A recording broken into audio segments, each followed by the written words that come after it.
Baiklah, Assalamualaikum warahmatullahi wabarakatuh dan salam sejahtera saya ucapkan kepada semua pelajar calon SPM 2020. Hari ini cikgu akan membincangkan satu topik terpilih berkaitan sejarah yang insya-Allah boleh masuk peperiksaan. Kalau masuk periksa, cikgu harap anda dapat buat dengan terbaiklah. Jadi cikgu pada hari ini akan pilih satu tajuk, nama dia Faktor Imperialisme Barat di Asia Tenggara. Ada barat kat bawah ni, cikgu tertinggal sikit. Faktor Imperialisme Barat di Asia Tenggara. Jadi topik ni adalah topik terpilih. Jadi macam mana nak mudah ingat? Jadi cikgu akan ajar sedikit kaedah kinestetik. Kinestetik ni cikgu ambil sikit semasa pembelajaran daripada Yapim. Jadi ada ajar kaedah kinestetik macam mana nak ingat lah. Kita kembali kepada topik tu. Faktor imperialisme barat di Asia Tenggara, ada 5 faktor utama. Jadi kalau nak salin pun boleh. Untuk anda lebih mudah untuk ingatlah. Pertama, kekayaan bahan mentah. Contohnya, negara barat ataupun penjajah barat ni takkan datang ataupun jajah sesuatu kawasan kalau tempat tu tak ada kekayaan. Maknanya kalau kaya, barulah mereka akan sasarkan kawasan tersebut. Samalah macam perompak ke penjenayah. Kalau rumah orang kaya, dia akan rompak. Kalau rumah tu kosong, buat apa nak rompak? Buat rugi masa saja, contohnya lah. Jadi kita lihat kat sini, contoh tanah Melayu dia ada biji timah. Indonesia pun ada biji timah. Jadi tanah Melayu dijajah oleh British, manakala Indonesia dijajah oleh Belanda. Burma, kekayaan dia kayu jati, salah satu kayu bernilai untuk buat perabot. Burma dijajah oleh British. Manakala Filipina, kekayaan dia ada tebu dan juga kelapa. Filipina ada tebu dan juga kelapa. Jadi pertama ialah kekayaan bahan mentah menjadi faktor imperialisme barat di Asia Tenggara menjajah kawasan tersebut. Macam mana nak ingat? Nak ingat, awak buat kaedah macam ni lah. Kekayaan, awak buat macam ni. Kekayaan bahan mentah. Kekayaan bahan mentah. Jadi awak boleh ingat, macam ni kaya, banyak duit. Ini bahan mentah. Jadi awak boleh uraikan. Tanah Melayu kaya dengan biji timah. Burma kaya dengan kayu jati. Filipina kaya dengan tebu dan juga kelapa. Indonesia kaya dengan biji timah dan sebagainya. Jadi kalau awak ingat, macam cikgu cakap, pertama, kekayaan bahan mentah. Cikgu harap anda boleh faham, boleh ingat. Kalau keluar dalam soalan berbentuk isi ataupun bentuk struktur contoh dia tanya kan, jelaskan negara-negara tersebut apakah kekayaan bahan mentah membawa kepada penjajahan. Mungkin dia letak tanah Melayu, mungkin dia letak Indonesia, mungkin dia letak Filipina. Jadi awak boleh huraikan. Kita lihat faktor kedua, imperialisme barat di Asia Tenggara. Boleh salin kalau nak.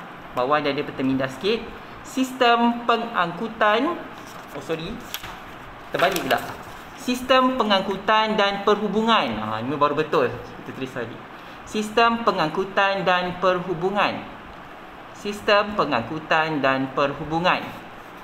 Contoh pengangkutan, penciptaan kapal wap memudahkan orang barat ataupun penjajah barat pergi ke Asia, lalu memudahkan mereka untuk melakukan penjajahan dan membawa hasil bumi kembali ke negara dia. Satu lagi, pembukaan terusan Suez. Lagi mempercepatkan mereka datang ke Asia Tenggara. Terusan Suez ni dekat Mesir. Sebelum tak ada terusan Suez, kalau orang Eropah nak pergi ke Asia, kena lalu Afrika, benua Afrika yang luas. Bila dah ada terusan Suez, dia boleh potong dekat tengah-tengah kawasan Mesir, lalu dekat Arab Saudi, terus pergi ke India dan juga sampai ke Asia Tenggara. Jadi faktor sistem pengangkutan ada 2 faktor, penciptaan kapal wap. Kapal wap lalu dekat mana? Terusan Suez. Kedua, perhubungan, penciptaan telegraf. Telegraf ni adalah alat telekomunikasi. Sebenarnya sebelum telefon dia hanya mengeluarkan kod sahaja. Jadi kalau penjajah ni nak berhubung dengan sesama mereka, dengan pegawai mereka, mereka dapat berhubung dengan lebih mudah menggunakan telegraf. Walaupun dari tempat yang jauh, dia akan pasang kabel telegraf. Jadi maklumat tu disampaikan dalam bentuk kod. Jadi dia dapat tahu apa-apa maklumat yang nak disampaikan. Jadi ini adalah faktor yang kedua, faktor imperialisme barat di Asia Tenggara. Macam mana nak ingat? Okey, boleh guna kaedah kinestetik juga. Pertama awak buat pengangkutan. Awak buat macam ni, pengangkutan ni. Pengangkutan ni kapal ni. Secara tak langsung awak ingat kapal wap, lalu dekat tulisan Suez. Lepas tu awak buat ni.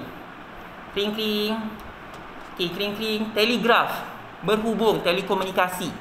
Okey, telegraf wujud sebelum daripada telefon untuk berkomunikasi tapi melalui kod. Cikgu ulang balik pengangkutan. Okey, kemudian perhubungan telefon. Kring-kring. Okey, harap boleh ingat Okey, pertama tadi kekayaan bahan mentah. Kekayaan bahan mentah. Kedua, pengangkutan. Perhubungan. Pengangkutan dan perhubungan membawa kepada penjajahan barat. Contoh dekat SPM soalan ni keluar, awak buatlah gaya macam tu pun tak apa. Tapi jangan bawa terlalu bising. Nanti orang yang jaga exam, cikgu jaga exam kata, kenapa pula dengan pelajar ni? Boleh buat gaya, tapi buat senyap lah. Nombor 3, macam faktor lain membawa kepada imperialisme barat ialah persaingan kuasa barat. Persaingan, macam ni nak buat? Awak boleh buat macam ni. Persaingan, macam gaduh lah. Persaingan kuasa barat. Kenapa mereka nak bersaing? Isi dia ialah persaingan kuasa barat. Kita balik lagi cikgu tak. Persaingan kuasa barat. Kenapa mereka nak bersaing? Semakin luas tanah jajahan, semakin tinggi sanjungan. Semakin luas tanah jajahan. Contoh British takluk daripada kawasan timur sampailah dekat kawasan Amerika Selatan. Daripada timur dia ada Kepulauan Fiji, Kepulauan Samoa, lepas tu dekat Malaysia, Brunei, Singapura, Tanzania, Namibia, pergi sampai dekat Amerika Selatan, Kepulauan Falkland dan sebagainya. Maknanya empire dia sangat luas. Semakin luas, semakin disanjung. Jadi faktor ketiga, persaingan kuasa barat. Boleh buat gaya lah persaingan kuasa barat. Cikgu ulang balik yang pertama kalau masih ingat. Kekayaan bahan mentah. Kedua, maksud dia perhubungan dan juga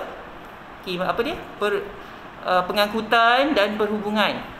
Maksudnya pengangkutan kapal wap, lalu kat terusan Suez, perhubungan telegraf. Ketiga, persaingan kuasa barat. Empat ni sikit lah, tapi boleh ni. Empat, mereka menggunakan slogan. Kenapa nak menjajah digunakan slogan? Beban orang putih dan tugas menyebarkan tamadun. Beban orang putih dan tugas menyebarkan tamadun. Ini adalah slogan yang mereka gunakan. Beban orang putih ni siapa guna? Digunakan oleh British dan juga Belanda. Mereka mendakwa lebih bertamadun, jadi bertanggungjawab bawa kesejahteraan kepada penduduk Asia. Beban orang putih, cikgu ulang, digunakan oleh British dan Belanda. Mendakwa mereka lebih bertamadun, sebab tu dia bertanggungjawab menyebarkan ataupun membawa kesejahteraan kepada penduduk di Asia Tenggara. Satu lagi, tugas menyebarkan tamadun. Ni slogan yang digunakan oleh Perancis. Dia kata penduduk Asia Tenggara ni tak bertamadun. Kalau bertamadun beragama Kristian. Jadi nak sebarkan agama Kristian dekat kawasan di Asia Tenggara. Perancis takluk Vietnam. Contoh dia. Jadi macam mana nak ingat? Nombor 4 ni awak buat beban orang putih. Awak buat macam ni. Angkat sesuatu, beban. Beban orang putih, sebarkan tamadun. Beban, sebar. Beban, sebar. Beban orang putih, sebarkan tamadun. Awak boleh terangkan lah. Beban orang putih digunakan oleh British dan Belanda. Mendakwa lebih bertamadun untuk menyebarkan kesejahteraan kepada penduduk di Asia Tenggara. Tugas menyebarkan tamadun digunakan oleh orang Perancis. Dia kata orang Asia tak bertamadun. Bertamadun kalau beragama Kristian contohnya. Jadi cikgu ulang daripada awal nombor 1 sampai 4 setakat ni. Boleh ingat? Tu nombor 1.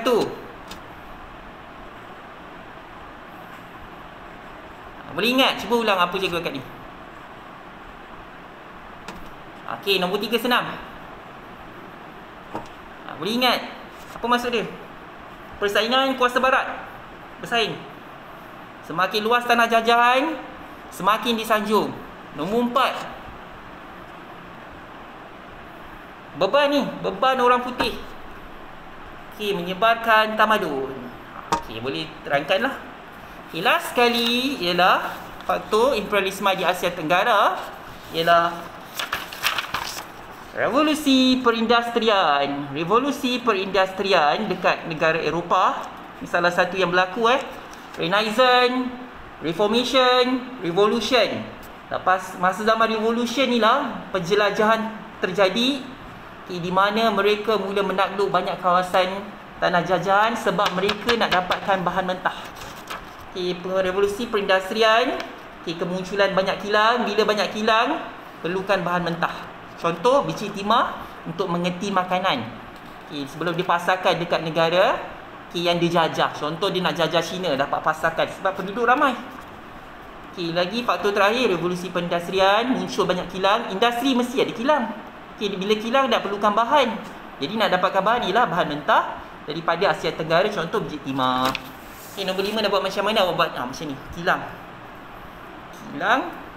kilang mestilah revolusi perindustrian, kilang perlukan bahan mentah. Awak ingat macam ni, revolusi perindustrian masuk di kilang perlukan bahan mentah.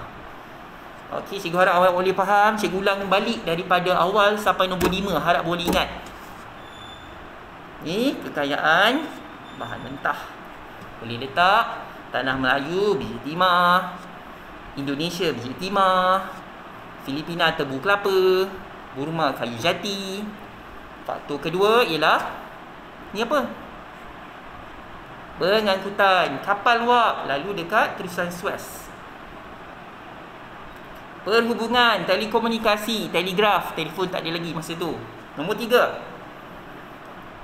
persaingan kuasa barat. Semakin kuat tanah banyak ataupun kuat banyak tanah jajahan, semakin disanjung.